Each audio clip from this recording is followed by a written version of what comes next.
dans le mensonge, la manipulation et la fuite en avant. Pour ce qui est du rapport, ils ont évoqué le respect du principe du contradictoire. Curieusement, principe rappelé d'ailleurs par le ministère de la Justice, par le ministre de la Justice. Il faut rappeler que le rapport produit par les services de l'IGF et la certification n'ont pas respecté le principe du contradictoire conformément à la loi organique 2012-23 du 27 décembre 2012 sur la Cour des comptes. On le dit. Ils n'ont pas du tout respecté le principe du contradictoire. D'autant plus qu'aucun ministre des Finances n'a été soumis à cet exercice, ce qui aurait pourtant permis d'apporter des éléments de réponse à certaines interpellations. Donc on vous informe que le ministre des Finances, Abdoulaye Daouda Diallo, qui pendant 42 mois a été ministre durant l'époque sous revue, n'a jamais vu ni le rapport de l'IGF, encore moins le pré-rapport de la Cour des comptes. Donc aucun respect du principe du contradictoire. Pour ce qui est du mandat de la Cour, il faudrait que les Sénégalais sachent que conformément à l'ordonnance 32-2024 CC CABFG en date du 30 septembre 2024, la composition de la mission a été fixée, mais celle-ci, curieusement, a été modifiée quelques jours plus tard par une nouvelle ordonnance. C'est-à-dire que la Cour a pris une ordonnance pour fixer les composantes de la mission. Et curieusement, quelques jours après, elle s'est empressée à modifier la composition de cette mission. Pourquoi cette modification? Quelqu'un a-t-il été remplacé? La composition des membres de la mission a-t-elle été modifiée? Et si oui, pour quelle raison? La Cour a le devoir, au regard de l'impératif de transparence, de donner les motivations de cette révision.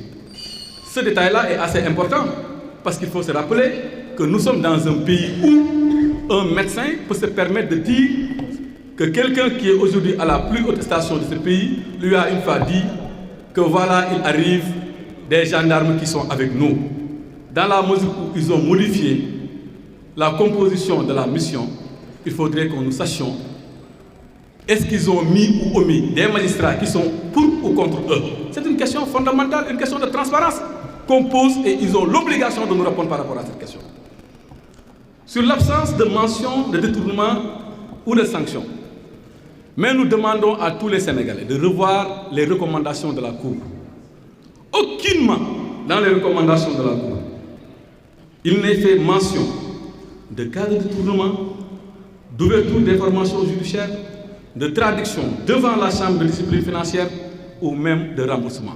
Aucun. Et nous défions tout un chacun de nous dire si une seule fois dans les recommandations, on a vu une fois discipline, information judiciaire, ministère de la Justice, etc. Maintenant, il importe de comprendre et de savoir par quelle alchimie l'actuel ministre de la Justice est arrivé, lui, à définir des catégories d'infractions et des personnes qui devront répondre devant des juridictions compétentes, en l'occurrence la Haute Cour de justice et le parquet financier. Par quelle alchimie? Où est-ce qu'il l'a trouvé? Qu'ils nous le disent. Aucunement dans le rapport. Je le dis encore et je me répète, il n'a fait mention de détournement ou bien de cas de remboursement ou même d'ouverture d'informations judiciaires. Et il est important aussi de rappeler aux Sénégalais que la Cour des comptes avait déjà certifié les rapports précédents. Pour rappel, la Cour des comptes, toute chambre réunie, avait validé les comptes de l'État à travers la certification des lois de règlement. Aujourd'hui, seule la Chambre des affaires budgétaires et financières, curieusement, remet en cause le travail conjoint de toutes les autres chambres. Rappelons qu'en matière de révision des comptes, la loi de règlement constitue le principal outil de contrôle du Parlement sur l'exécution des lois de finances initiales et rectificatives adoptées par l'Assemblée nationale. Et on dit ici, devant le peuple sénégalais, que toutes les lois de règlement, des années 2019 à 2021, ont été votées par le Parlement, mais après la certification de la Cour des comptes, donnant quitus au gouvernement, tandis que les lois de règlement de 2022 et de 2023 ont été déjà, elles aussi, certifiées par la Cour des comptes et transmises au Parlement par les soins de l'État du Sénégal. Sur un autre point que vous pouvez voir à la page 22, où on parle de dette extérieure. Vous savez, depuis qu'on a commencé à parler de cette affaire-là, il a été beaucoup question d'une partie importante de la dette extérieure qui normalement devrait faire partie des chiffres qui ont été cachés ou falsifiés. Mais aujourd'hui, l'analyse de la dette extérieure contenue dans le rapport ne nous apporte pas d'éléments nouveaux, d'autant plus que c'est le dernier rapport sur la dette réalisée par la Cour des comptes, dernier rapport qui a d'ailleurs mystérieusement disparu dans la barre de téléchargement du site de la Cour des comptes. Il faut que les Sénégalais le sachent. Depuis hier à midi pile, midi 0 minute, juste après la publication du rapport de la Cour des comptes, la Cour des comptes refuse aux Sénégalais d'avoir accès à l'ensemble des documents qu'elle avait préalablement certifiés pour le compte de l'État du Sénégal. C'est assez curieux. Il faut qu'on le dise. C'est assez curieux. Pourquoi ils refusent aux Sénégalais de voir les autres rapports qui ont été certifiés par la Cour des comptes? Bande de machine ou volonté manifeste de vouloir cacher des choses aux Sénégalais, c'est assez douteux et nous interpellons la Cour. Et nous continuons à l'interpeller. Et nous le mettons à défi. Et nous lui disons que les Sénégalais n'accepteront maintenant jamais de voir ce site enfin disponible une semaine après que les Sénégalais soient déjà intoxiqués. Maintenant, il y a une chose importante que la Cour a dit et qu'eux, ils ne diront jamais. Ils ne diront jamais. Et nous, nous le disons. Allez à la page 10, à la page 15 et à la page 23 du rapport. À la page 10, à la page 15 et à la page 23 du rapport. Vous allez voir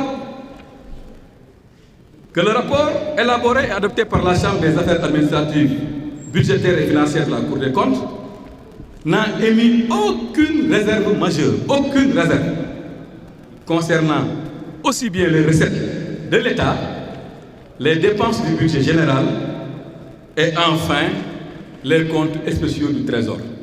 Manam, ci olof, Cour des comptes nee na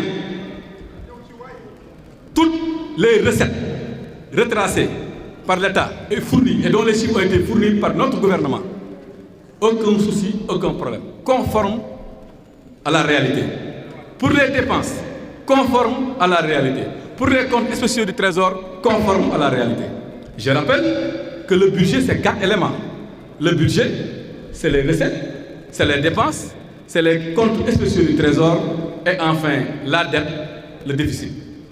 La Cour des comptes dit, c'est pas moi qui le dis, c'est la Cour qui le dit.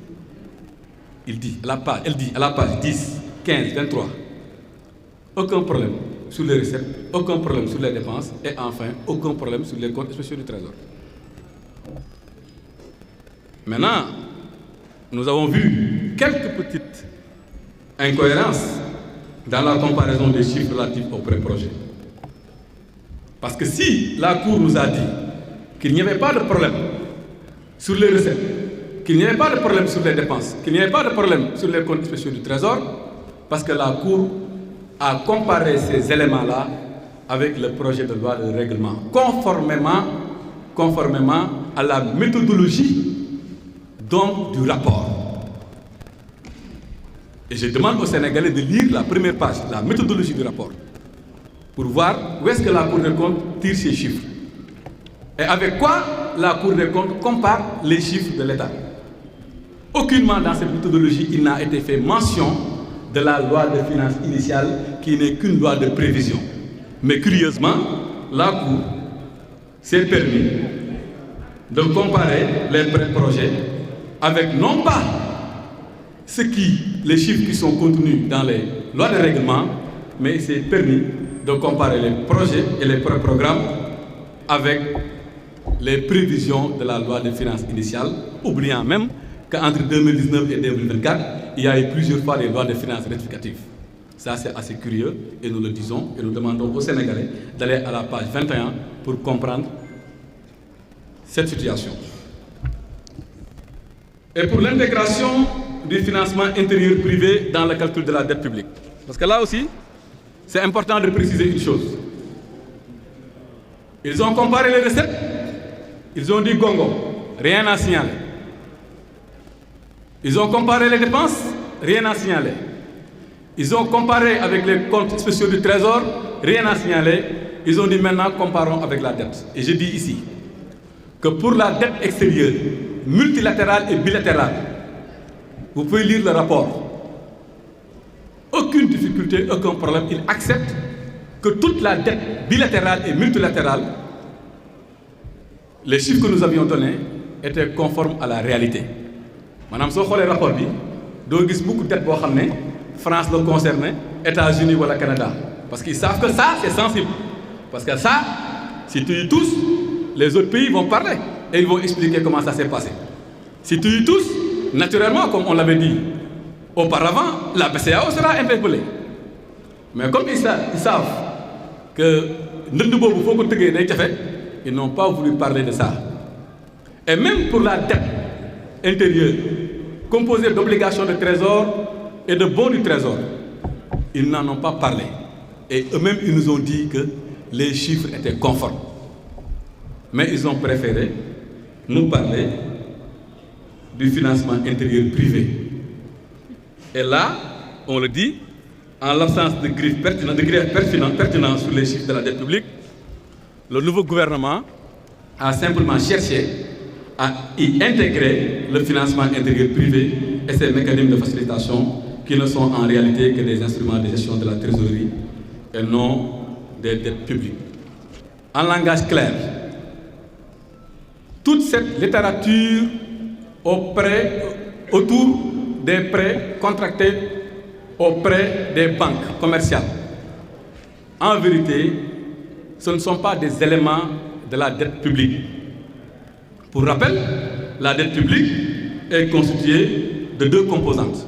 La dette intérieure consistant en l'émission de titres au sein des marchés financiers régionaux et la dette extérieure. Donc il y a un problème à ce niveau. J'y reviendrai de manière beaucoup plus détaillée.